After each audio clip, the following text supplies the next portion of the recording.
guys! Welcome back to my channel. It's me again, Rose of Kirogi Bravo.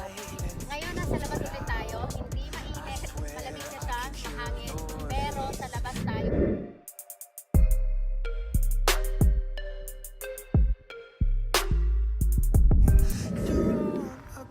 So ito guys, ipapakita ko kung anong nangyayari sa katawan ko pag ako nakakapag-exercise for few days. I've been very busy, tired, and sick.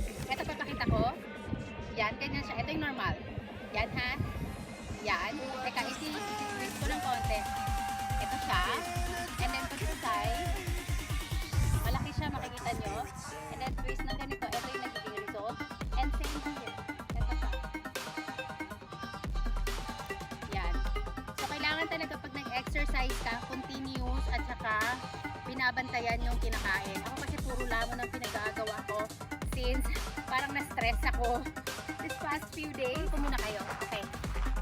Okay guys, i-tour ko muna kayo sa isang sa another place, sa isang lugar kung saan considered as it's one of the recreation area ulit ng Finland. So itong space na to, itong area na to, ito yung laruan ng bata. Sa bata to. Ito pa sa likod. Ito yung sa mga bata.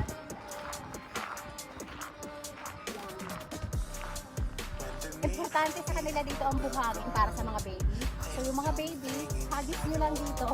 Gagapang sila, maglalaro dito ng chair. Basta, ganyan lang yan. Malinis. Pero dahil basaan siya, hindi pa rin siya dumidikit. Yan. Umulan kasi kagabi. So let's go. Ikot ko pa kayo. Actually guys, malamig na. Plus 17. Mag-uumpisa na rin kami niyan dumilim. So, sinasamantala namin ngayon lumabas. Okay, ito, pagawin para sa baby. Okay. Nakakulong yung baby. Kaya ganyan. Hindi siya nahuhulog. Race track ng mga bata. Yan. So dito natututo yung mga bata mag-drive kasi may actual na ano yan siya. May actual na stoplight. Parang go-kart siya. Pero may actual na stoplight. So natututo yung mga bata kung kailan hihinto, saang way sila dadaan, at kung kaya nilang pagbigyan or magbubuan na lang sila. Yun. So natututo sila. So let's go. What do spirits say? Ito naman yung mga alaga ko. Ilang klaseng kulay yan. Pinakahanda ko yan sa 45th birthday ko. Coming soon. Yan. Mga inalaga ko, lilitunin yan ng mga bobs. Pwede kayong mag-picnic. Picnic area. Family picnic. Maganda dito. Pero normally, ito ginagamit lang summertime. Pag winter, medyo hindi rin siya nagagamit. Alam mo yung ginagawa dito, pero let's see.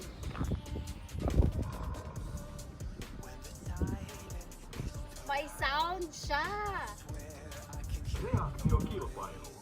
Taso 1. 1. Layo ng 3! Challenge. Layo ng 3! Sininen? Ay, di marunong ako. Okay. And then? Keep on pressing those blue color. Ngos. Kolme, uksi, kaksi. Konde, 50. Tansi. Yeah. Ano daw? Bire, yeah. Yeah? Yeah, press those 3 colors. This one? Yeah, 4, 5, and 6. And then? Just wait, I don't know. Oh, see? Hindi daw siya sayaw. See? Hindi daw to tansi. Ngayon, sayaw daw eh.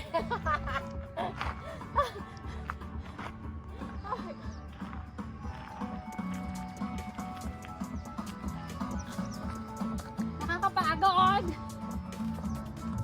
Ellei tanssi kulje, kuka kukaan ei voita. Bisi, kusi, kolme, uksi, kaksi, tanssi. Busy.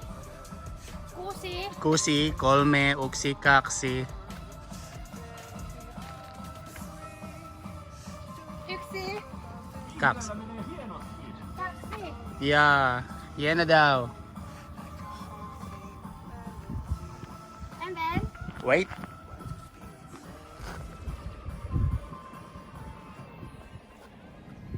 Onko tuo muka tanssija? Ja uudelleen. ayoko na. Uusi kierros alkaa. Hard. 5, Guys, let's go. Do the running.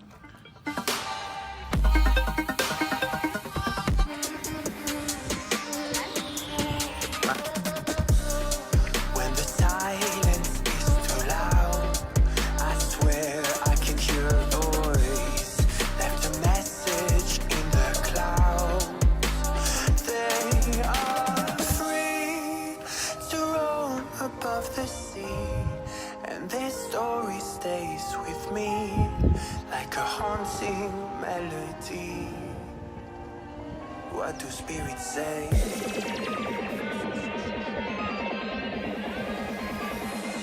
What do spirits say? Halos katulad dito ng mga ibang pinakita ko na sa inyo noon. Doon sa jumping shop. Ito yung kanyang instruction. So, kailangan daw mag-warm up. Tapos ito yung kung paano yung warm up. Depende sa kung ano yung gagawin mo for warm up. And then the precision jump. And then yung under bar. So, dadaan ka sa bar, sa ilalim. Tapos, hihilain mo yung sarili mo papunta sa susunod na bar. Tapos yung step vault. Tapos ito yung ayoko. Yung umaakyat. Yan yung para mga ninja. Mga tic-tac wall run and then lache and then the cut lip. Those are the ones na ayoko. A big A-Y-O-K-O. Ayoko. When the mist is all but gone, there's something inside the water. Don't know where they're coming from. They are free to roam above the sea, and their story stays with me like a haunting melody. What do spirits say?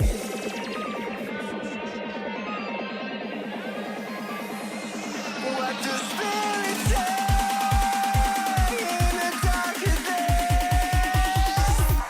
Ka from that Tapos itong mga to, ito yung normal na talon-talon. nakikita nyo talon-talon dun sa ginawa ko yung una.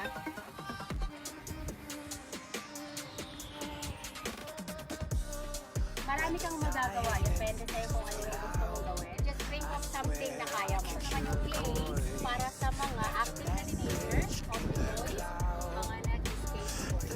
So, dahil dito, dyan, jump, doon, And their story stays with me. Punta tayo dito sa isa pa. Ito, purposely ginawa to para sa medyo may edad na. So, more on siya sa mga ganito. Typical na yung mga pinakita ko sa inyo, iba-ibang style lang. So, yung bigat mo dito yung nila mo. Yung bigat mo mismo yung magdadala sa'yo. May mga machines din na ganito. Yan. Ganun lang. Yon. So, hindi talaga tayo mag-exercise, guys. Tinitour ko lang kayo. Pwede kayong magka-partner na pupuntahan kayo. Kung mag-aaway naman kayo, huwag kayo mag-usap. Maganda siya sa hips. Maganda siya sa hips at maganda rin siya sa tiyan. Yun.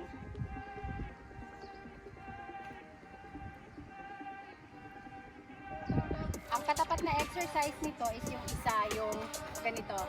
Nakita niyo yun doon sa isang video ko. Ganito yung katapat nun. Ito yung sa coordination naman ng kamay. Sabi ko nga, para sa mga matatanda to. So, ito naman yung coordination ng mga kamay. Yung para na-stretch yung mga veins and muscles. Yan.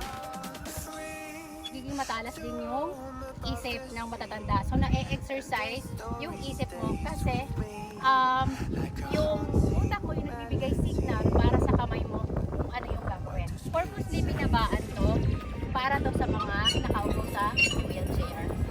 Ganyan. So, mababa siya. So, hindi unfair, di ba? Lahat pinagbibigyan, lahat pinaplano. Upo ka, nakita ko yung pinakita sa video, iaangat mo lang siya. So, maganda rin siya sa muscles. Sa mga ayaw mag-exercise, yung nagpapaaraw lang, meron silang bench na upuan. So, see? Ganda, diba? Sarap tumanda. Hili ka na. Guys, ito yung isa, parang skateboarding dito, pero more on recreation.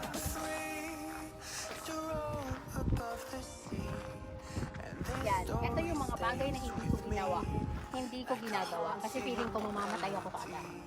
Yan, pero natutuwa ako na nakikita yung mga teenager. Soon, ang aking kulelet kasi si Kuya, hindi niya na masyadong hilig. Tapos na siya. So, si Kulet ang makikita ko dito na. So, there you go guys. Sana nagustuhan niyo yung pagpapakita ko ng isa sa mga recreational area. Gustuhan niyo. And take note, ito pong place na to is free of charge. Wala pong bayad. You just have to go here and do your thing. Ganon lang. So, kung tamad ka, well then, wala lang. So, maraming mga ganito.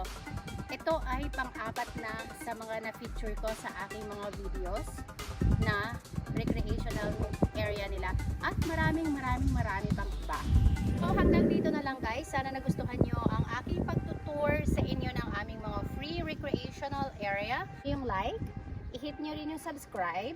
At syempre yung notification bell para ma-notify kayo every time na mag-upload kami ng new video. So, see you guys and God bless. Bye!